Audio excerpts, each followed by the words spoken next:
At the hill in the morning, I have a look out, see what the visibility is like, check for the wind speed and direction.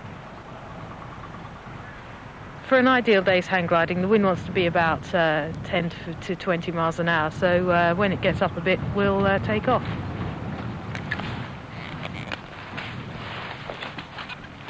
You have to be 16 to learn to hang glide. You learn actually by going off fairly shallow slopes, and you have ropes attached to the glider, so you can't actually turn it or stall it without the instructor being able to stop you. A hang glider pilot will carry a set of instruments, an altimeter which tells you how high you are, and a variometer which tells you how fast you're going up or down. Not only does it show you on a visual display, but there's also a bleeping noise which increases in volume and intensity as you go up.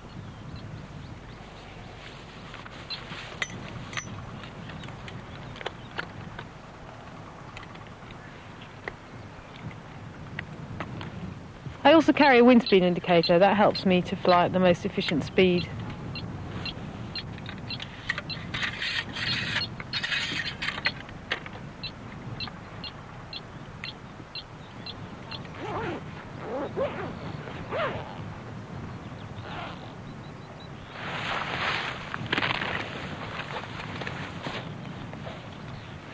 It's not a forgiving sport. If you make mistakes, you can get hurt. And that's why we have good schools to train people. And you have to be cautious, you have to be careful, and you have to know your own limits.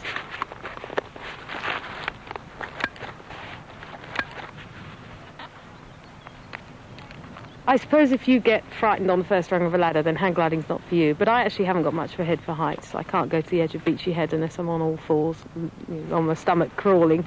But I'm quite happy to throw myself off as long as I'm attached to a hang glider.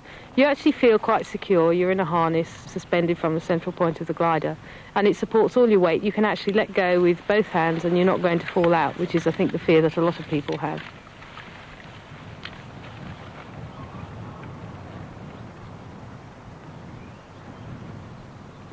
The hill points into the direction of the wind, and that causes a band of rising air in front of the hill, and we use that just to stay up.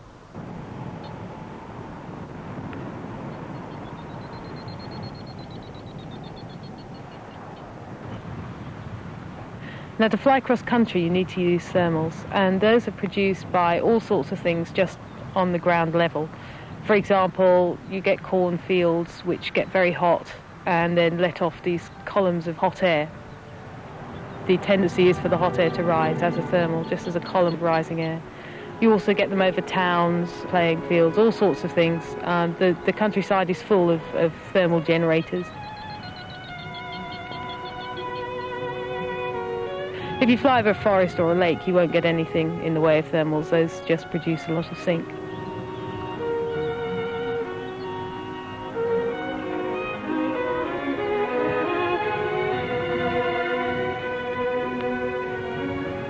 You also recognise thermals by the clouds. The little white fluffy clouds that you get in the middle of a blue sky on a summer's day, those are perfect thermal clouds. And if you fly over to one of those clouds, you will usually find a thermal underneath it. And that's really the skill of cross-country flying, being able to stay in the air for periods of time using those thermals, flying from one to the other. The way to steer a hang glider is by shifting your weight. It's actually a flex wing, and it moves by virtue of the fact that the wing can flex and change its shape in the air.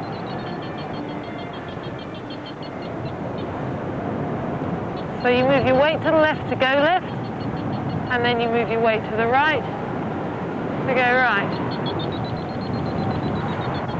Then to make the glider go faster, you pull your weight forward, and to make it go slower, you move your weight back. But if you move your weight too far back, you'll stall. Right, here's a thermal here, showing 400 feet a minute climb, so I'm going to turn, move my weight. It's quite rough, as they usually are. You can see I'm climbing here, and you can watch the altimeter climbing as I circle. You can see from that it's fairly bumpy. Some parts of it are going up and some of it are going down, but I've gained 50 feet in that one. It's probably coming off the little town over there, the little tiny village. that's what's producing the thermal, I expect. Yeah, up to 300 feet now. Beautiful view along the South Downs.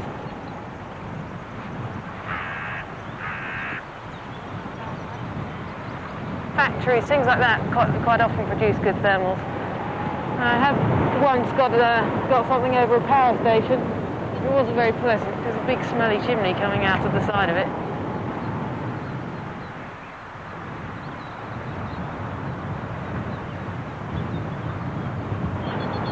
It's quite an effort when you're thermaling. It's a bit like doing sideways press-ups.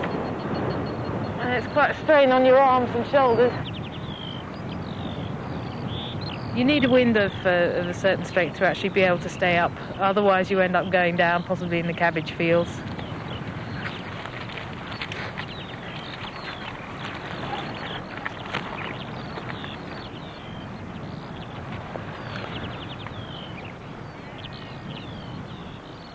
It's important that you take off directly into the wind because that helps reduce your takeoff speed so you don't have to run so fast.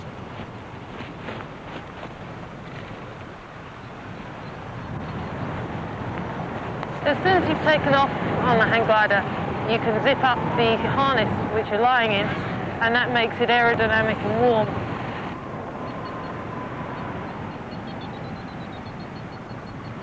I started to hang glide because to me it's the purest form of aviation. It's the only sort of aviation where you are actually doing what the birds do at the same sort of speed as the birds.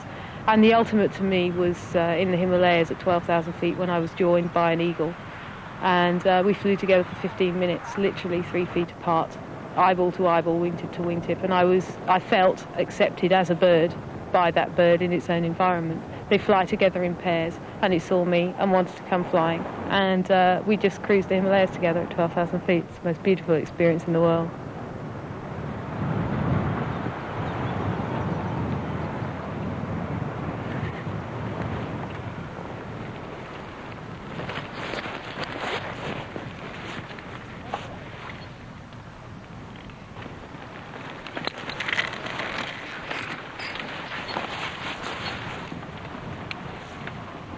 Oh, that was a beautiful flight. That's what hang gliding's all about.